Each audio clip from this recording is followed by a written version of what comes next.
Tirupati municipal corporation deputy mayor ఎన్నికల్లో ఘర్షణ వాతావరణం నెలకొంది.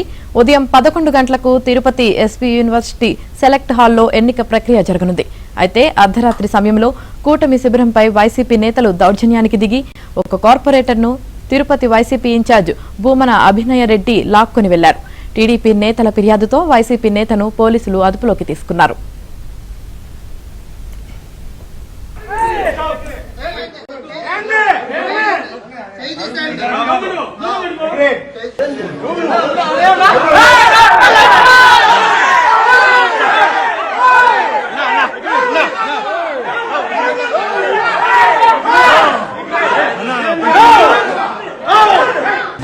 ఏందక్క చిన్న పిల్లలు పెట్టుకొని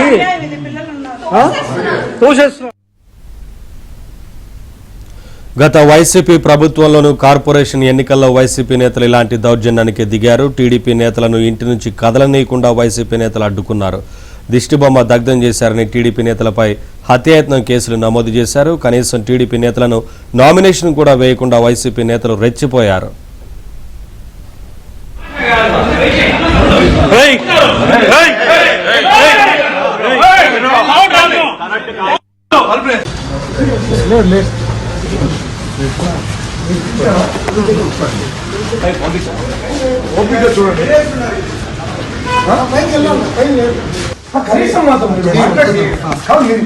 ఏ బేసిస్ మీద ఆయన అరెస్ట్ చేశారు సార్?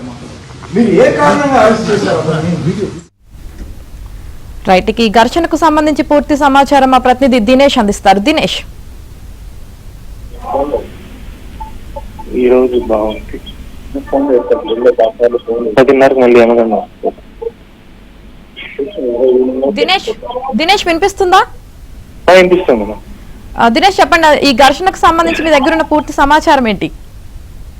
యామిని, మొత్తంగా ఈ యొక్క ఈరోజు తిరుపతికి సంబంధించిన మున్సిపల్ కార్పొరేషన్ సంబంధించినటువంటి డిప్యూటీ మేయర్ ఎంపిక జరగబోతోంది. ఈ నేపథ్యంలో హై డ్రామా నెలకొంది. మరోవైపు ఒక ఉద్రిక్త వాతావరణం కూడా నెలకొంటా ఉంది.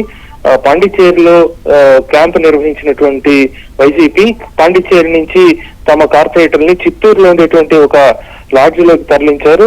చిత్తూరు లాడ్జిలోకి తరలించినటువంటి వాళ్ళని టోటల్ గా వాళ్ళకి సంబంధించి వాళ్ళు ఏదో పెళ్లికి వచ్చినట్టుగా ఆ హోటల్లో బస్ చేశారు.